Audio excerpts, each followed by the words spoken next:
Hi friends,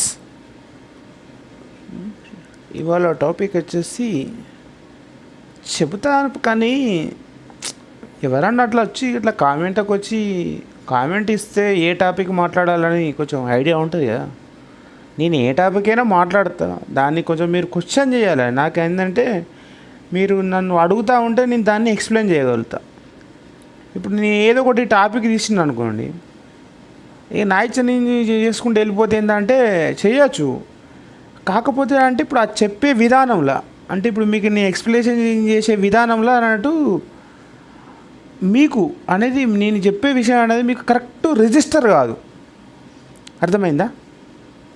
so మీకు ఎటువంటి వీడియోలు కావాలి అంటే, లేదంటే ఏదైనా టాపిక్ మీరు చెప్పండి, ఈ టాపిక్ మీద మాట్లాడని కామెంట్ చేయండి, నాకు నేను మాట్లాడతా. అడగండి, నన్ను క్వశ్చన్ చేయండి. నన్ను క్వశ్చన్ చేస్తే నేను ఆన్సర్ చేస్తే అంటే మీకు ఎక్స్ప్లెయిన్ చేయడానికి నాకు కొంచెం డెప్త్ ఉంటుంది అన్నట్టు. ఇక అంటే అరే నన్ను ఈ మనిషి అడిగింది కదా, ఈ మనిషి అడిగింది కాబట్టి ఈ మనిషి లెక్క ఎంతోమందికి డౌట్ ఉంటుంది అని నాకు అనిపించి నేను దాన్ని కొంచెం క్లారిటీగా దాన్ని అవసరమైతే నాకు కొంచెం తెలిసింది కాకుండా ఇంకా తెలుసుకోవడానికి ప్రయత్నం చేసుకొని రిఫరెన్స్ ఏమైనా బుక్స్ ఉంటే చదువుకొని మీకు కరెక్ట్గా ఎక్స్ప్లెయిన్ చేయడానికి నాకు మంచి అవకాశం ఉంటుంది.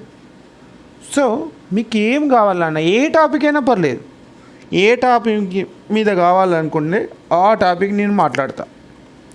అది ఎనీ టాపిక్. నాకు తెలియకపోతే నాకు తెలియదు అని మరీ మీకు వీడియో చేసి పెడతా. ఓకేనా? కామెంట్ చేయండి, మీకు ఏ టాపిక్ కావాలి, దేని మీద మాట్లాడాలి, మీరు ఏది తెలుసుకోవాలనుకుంటున్నారు, మీరు నాకు కామెంట్లో అడగండి, నేను చేస్తాను వీడియో. ఓకే? ఒకవేళ నచ్చితే సపోర్ట్ చేయండి. నాకు మస్ట్ కామెంట్ చేయండి నా వీడియోస్కు, ఎటువంటి వీడియోస్ కావాలి, ఏ అంశం మీద మాట్లాడాలి అనేది మీరు కామెంట్ చేయండి, నేను మాట్లాడతాను. Okay, bye.